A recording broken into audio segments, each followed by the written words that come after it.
पिछले अध्याय में हमने जाना ब्रह्मा के 5वें शीश के कटने, उनकी पूजा न होने और विष्णु और शिव के एक होने की कथा। केतकी पुष्प क्यों शिव जी को अर्पित नहीं होता, इस कथा में हमने यह भी जाना। आप सभी से अनुरोध है कि यदि आप इन वीडियोस को लाइक, शेयर या सब्सक्राइब नहीं भी कर सकते तो इन्हें पूरा अवश्य सुने और लाभान्वित हों। शिव पुराण। इस अध्याय में हम महेश्वर का ब्रह्मा और विष्णु को अपने निष्कल और सकल स्वरूप का परिचय देते हुए लिंग पूजन का महत्व बताना जानेंगे। नंदिकेश्वर बोले, वे दोनों ब्रह्मा और विष्णु भगवान शंकर को प्रणाम करके दोनों हाथ जोड़कर उनके दाएं बाएं भाग में चुपचाप खड़े हो गए। फिर उन्होंने वहां साक्षात प्रकट पूजनीय महादेव जी को कुटुंब सहित श्रेष्ठ आसन पर स्थापित करके पवित्र पुरुष वस्तुओं द्वारा उनका पूजन किया।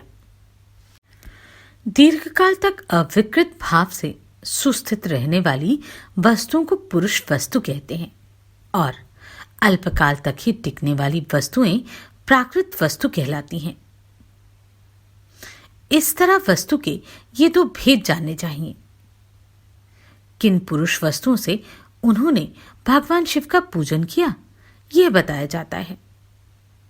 हार, नूपुर, केयूर, किरीट, मणिमय कुंडल, यज्ञोपवीत, उत्तरीय वस्त्र, पुष्पमाला, रेशमी वस्त्र, हार, मुद्रिका, पुष्प, तांबुल, कपूर, चंदन एवं अगरू का अनुलेप, धूप, द्वीप, श्वेत छत्र, व्यजन, ध्वजा, चंवर तथा अन्यान्य दिव्य उपहारों द्वारा उन दोनों ने अपने स्वामी महेश्वर का पूजन किया, जिन महेश्वर का वैभव वाणी और मन की पहुंच से परे था, जो केवल पशुपति परमात्मा के ही योग्य थे और जिन्हें पशु अर्थात बद्ध जीव नहीं पा सकते हैं। हे सनत कुमार, स्वामी के योग्य जो जो उत्तम वस्तुएं हैं, उन सभी वस्तुओं का भगवान शंकर ने भी प्रसन्नतापूर्वक यथोचित रूप से सभासदों के बीच वितरण कर दिया, जिससे यह श्रेष्ठ परंपरा बनी रहे कि प्राप्त पदार्थों का वितरण आश्रितों में करना चाहिए। उन वस्तुओं को ग्रहण करने वाले सभासदों में वहां कोलाहल मच गया। इस प्रकार वहां पहले ही ब्रह्मा तथा विष्णु से पूजित एवं भक्तिवर्धक भगवान शिव विनम्र उन दोनों देवताओं से हंसकर कहने लगे, हे पुत्रों, आज का दिन महान है। इसमें तुम्हारे द्वारा जो आज मेरी पूजा हुई है, इससे मैं तुम लोगों पर बहुत प्रसन्न हूं। इसी कारण यह दिन परम पवित्र और महान से महान होगा। आज की यह रात्रि शिवरात्रि के नाम से विख्यात होकर मेरे लिए परम प्रिय होगी। इस समय जो मेरे लिंग अर्थात निष्कल अंग आकृति से रहित निराकार स्वरूप के प्रतीक और वैर अर्थात सकल और साकार रूप के प्रतीक विग्रह की पूजा करेगा, वह पुरुष जगत की सृष्टि और पालन आदि कार्य भी कर सकता है। जो शिवरात्रि को दिन रात निराहार एवं जितेंद्रिय रहकर अपनी शक्ति के अनुसार निष्कपट भाव से मेरी यथोचित पूजा करेगा, उसको मिलने वाले फल का वर्णन सुनो। 1 वर्ष तक निरंतर मेरी पूजा करने पर जो फल मिलता है, वह सारा फल केवल शिवरात्रि को मेरा पूजन करने से मनुष्य तत्काल प्राप्त कर लेता है। जैसे पूर्ण चंद्रमा का उदय समुद्र की वृद्धि का अवसर है, उसी प्रकार यह शिवरात्रि तिथि मेरे धर्म की वृद्धि का समय है। इस तिथि में मेरी स्थापना आदि का मंगलमय उत्सव होना चाहिए। हे वत्सों, पहले मैं जब ज्योतिर्मय स्तंभ रूप से प्रकट हुआ था, उस समय मार्गशीर्ष मास में आद्रा नक्षत्र था।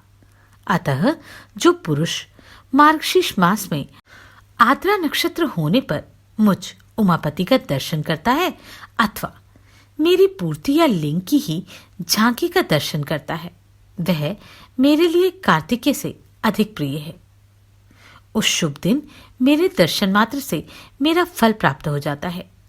यदि दर्शन के साथ साथ मेरा पूजन भी किया जाए तो उसका अधिक फल प्राप्त होता है, जिसका वाणी द्वारा वर्णन नहीं हो सकता। इस रणभूमि में मैं लिंग रूप से प्रकट होकर बहुत बड़ा हो गया था, अतः उस लिंग के कारण यह भूतल लिंग स्थान के नाम से प्रसिद्ध हुआ।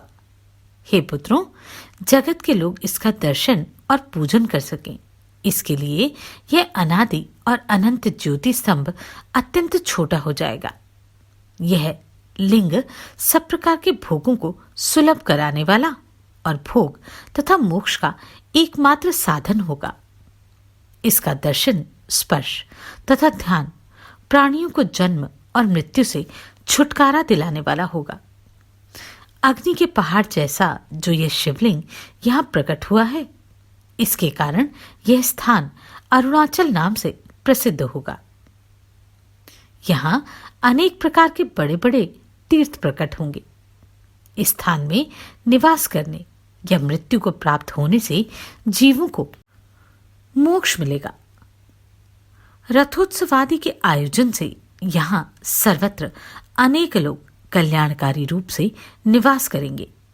इस स्थान पर किया गया दान, हवन और जप, यह सब करोड़ गुना फल देने वाला होगा। यह क्षेत्र मेरे सभी क्षेत्रों में श्रेष्ठतम होगा। यहाँ मेरा स्मरण करने मात्र से प्राणियों की मुक्ति हो जाएगी। अतः यह परम रमणीय क्षेत्र अति महत्वपूर्ण है।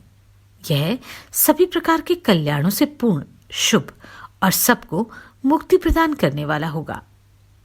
इस लिंग में मुझ लिंगेश्वर की अर्चना करके मनुष्य सालोक्य, सामिप्य, सारूप्य, सारिष्टि और सायुज्य, इन पांचों प्रकार की मुक्तियों का अधिकार प्राप्त कर लेगा। आप लोगों को भी शीघ्र ही सभी मनोवांछित फल प्राप्त होंगे। नंदिकेश्वर बोले, इस प्रकार विनम्र ब्रह्मा तथा विष्णु पर अनुग्रह करके भगवान शंकर ने उनके जो सैन्य दल परस्पर युद्ध में मारे गए थे, उन्हें अपनी अमृत वर्षिणी शक्ति से जीवित कर दिया। उन दो ब्रह्मा और विष्णु की मूढ़ता और पारस्परिक वैर को मिटाने के लिए भगवान शंकर उन दोनों से कहने लगे, मेरे दो रूप हैं, सकल और निष्कल। दूसरे किसी के ऐसे रूप नहीं हैं, अतः मेरे अतिरिक्त अन्य सब अनिश्वर हैं।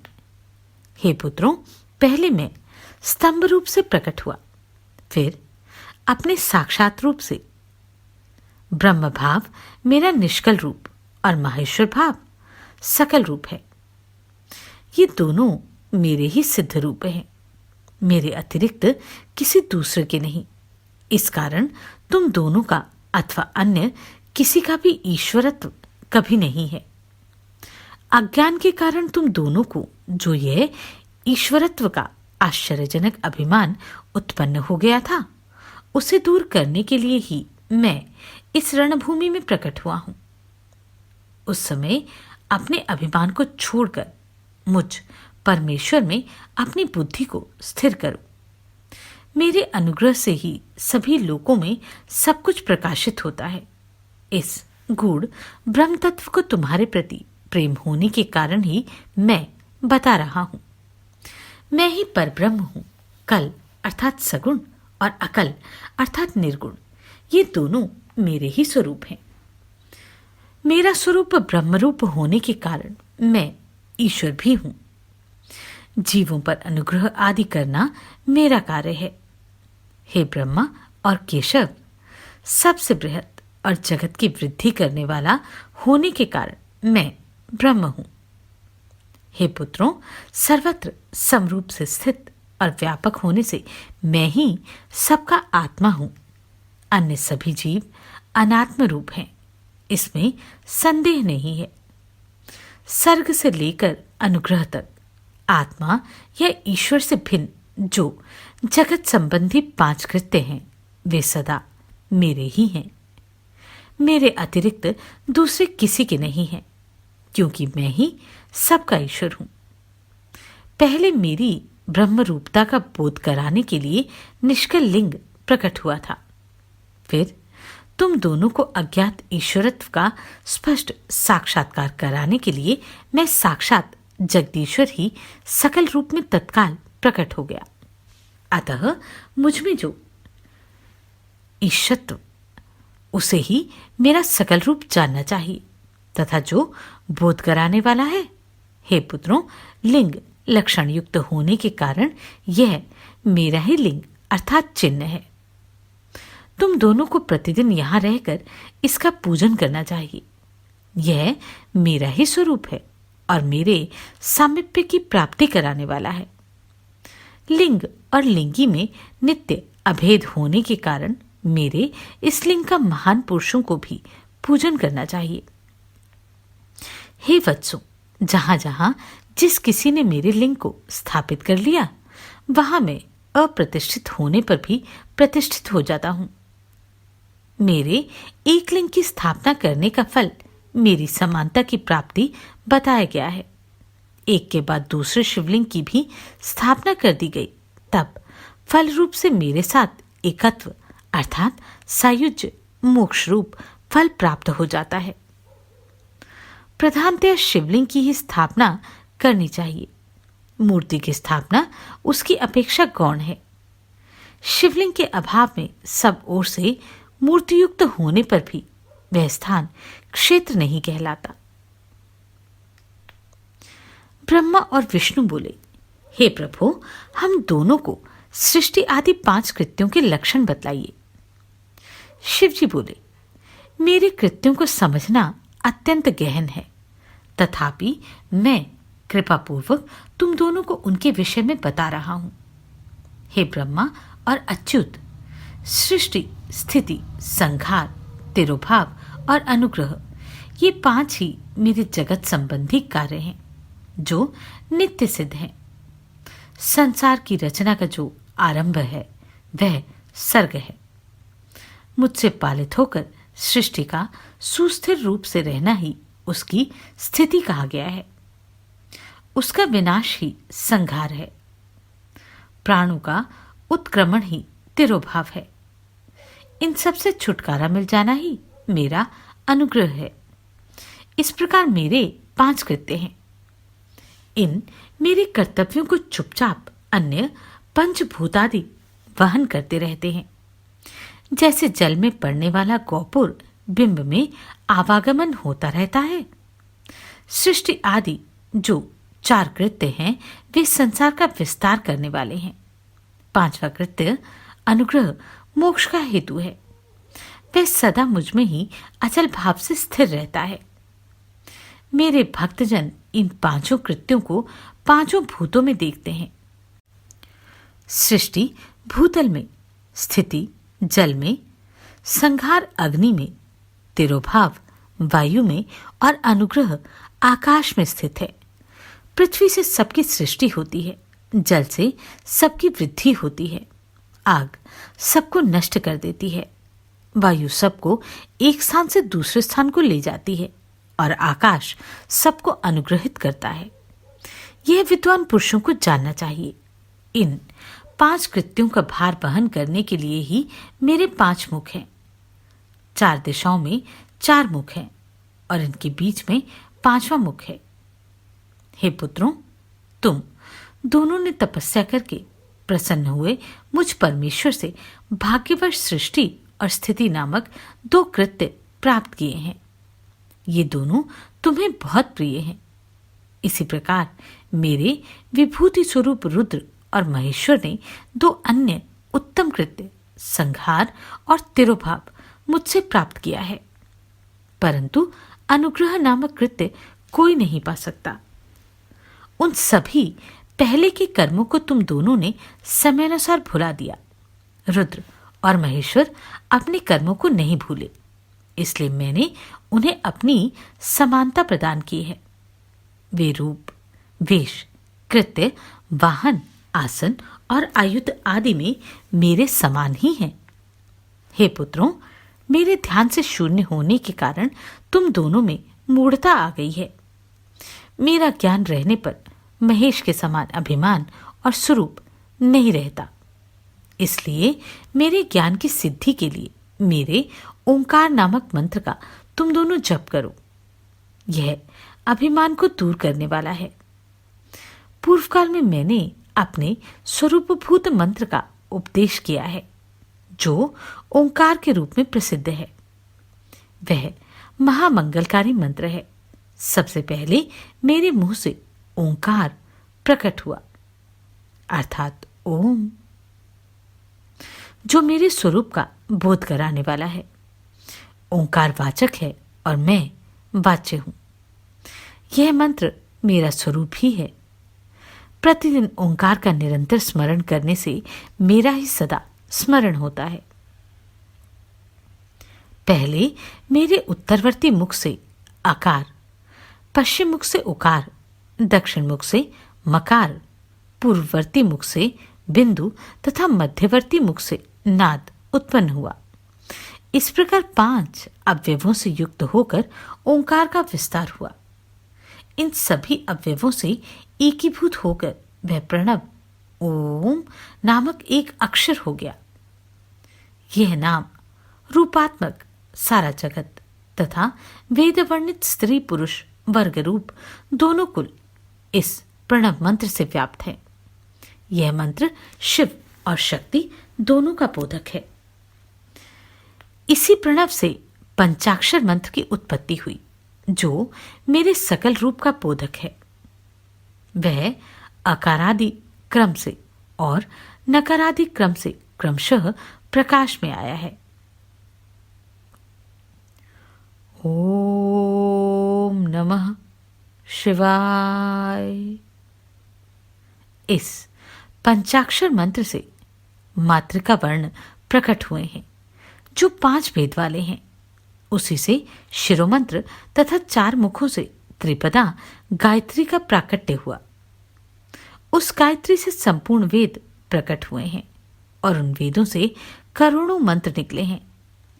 उन मंत्रों से भिन्न भिन्न कार्यों की सिद्धि होती है, परंतु इस प्रणव एवं पंचाक्षर से संपूर्ण मनोरथों की सिद्धि होती है। इस मूल मंत्र से भोग और मोक्ष दोनों ही सिद्ध होते हैं। मेरे सकल स्वरूप से संबंध रखने वाले सभी मंत्रराज साक्षात भोग प्रदान करने वाले और शुभ कारक हैं। नंदिकेश्वर बोले, तदनंतर जगदम्बा पार्वती के साथ बैठे हुए गुरुवर महादेव जी ने उत्तराभिमुख बैठे हुए ब्रह्मा और विष्णु को पर्दा करने वाले वस्त्र से आच्छादित करके उनके मस्तक पर अपना करकमल रखकर धीरे धीरे उच्चारण करके उन्हें उत्तम मंत्र का उपदेश दिया। यंत्र तंत्र में बताई हुई विधि के पालन पूर्वक 3 बार मंत्र का उच्चारण करके भगवान शिव ने उन दोनों शिष्यों को मंत्र की दीक्षा दी। तत्पश्चात उन शिष्यों ने गुरु दक्षिणा के रूप में अपने आप को ही समर्पित कर दिया और दोनों हाथ जोड़कर उनके समीप खड़े हो उन देवश्रेष्ठ जगत गुरु का स्तवन किया। ब्रह्मा और विष्णु बोले, हे प्रभु, आप निष्कल हैं, आपको नमस्कार है। आप निष्कल तेज से प्रकाशित होते हैं, आपको नमस्कार है। आप सबके स्वामी हैं, आपको नमस्कार है। आप सर्वात्मा को नमस्कार है, अथवा सकल स्वरूप आप महेश्वर को नमस्कार है। आप प्रणव के वाच्यार्थ हैं, आपको नमस्कार है। आप प्रणव लिंग वाले हैं, आपको नमस्कार है। सृष्टि, पालन, संहार, तिरोभाव और अनुग्रह करने वाले आपको नमस्कार है। आपके 5 मुख हैं, आपको नमस्कार है। पंच ब्रह्म स्वरूप 5 कृत्य वाले आपको नमस्कार है। आप सबकी आत्मा हैं, ब्रह्म हैं। आपके गुण और आपकी शक्तियां अनंत हैं, आपको नमस्कार है। आपके सकल और निष्कल 2 रूप हैं। आप सद्गुरु एवं शंभु हैं, आपको नमस्कार है। इन पाद्यों द्वारा अपने गुरु महेश्वर की स्तुति करके ब्रह्मा और विष्णु ने उनके चरणों में प्रणाम किया। भगवान बोले, हे वत्सों, मैंने तुम दोनों से सारा तत्व कहा और दिखा दिया है। तुम दोनों देवी के द्वारा उपदिष्ट अर्थात प्रणव ओम, जो मेरा ही स्वरूप है, का निरंतर जप करो। इसके जप से ज्ञान, स्थिर, भाग्य सब कुछ सदा के लिए प्राप्त हो जाता है। आद्रा नक्षत्र से युक्त चतुर्दशी को प्रणव का जप किया जाए तो वह अक्षयफल देने वाला होता है। सूर्य की संक्रांति से युक्त महाआद्रा नक्षत्र में एक बार किया हुआ प्रणव जप कोटि गुने जप का फल देता है। मृगशिरा नक्षत्र का अंतिम भाग तथा पुनर्वसु का आदि भाग पूजा, होम और तर्पण आदि के लिए सदा आद्रा के समान ही होता है। यह जानना चाहिए। मेरा या मेरी लिंग का दर्शन प्रभात काल में ही प्रातः तथा संगव अर्थात मध्याह्न के पूर्व काल में करना चाहिए। मेरे दर्शन पूजन के लिए चतुर्दशी तिथि निषिद्ध व्यापिनी अथवा प्रदोष व्यापिनी लेनी चाहिए, क्योंकि परवर्तनी अर्थात अमावस्या तिथि से संयुक्त चतुर्दशी की ही प्रशंसा की जाती है। पूजा करने वालों के लिए मेरी मूर्ति तथा लिंग दोनों समान है। फिर भी मूर्ति की अपेक्षा लिंग का स्थान श्रेष्ठ है। इसलिए मुमुक्षु पुरुषों को चाहिए कि वे बैर अर्थात मूर्ति से ही श्रेष्ठ समझकर लिंग का ही पूजन करें। लिंग का ओंकार मंत्र से और वैर का पंचाक्षर मंत्र से पूजन करना चाहिए। शिवलिंग की स्वयं ही स्थापना करके अथवा दूसरों से ही स्थापना करवाकर उत्तम द्रव्यमय उपचारों से पूजा करनी चाहिए। इससे मेरा पद सुलभ हो जाता है। इस प्रकार उन दोनों शिष्यों को उपदेश देकर भगवान शिव वहीं अंतर्धान हो गए।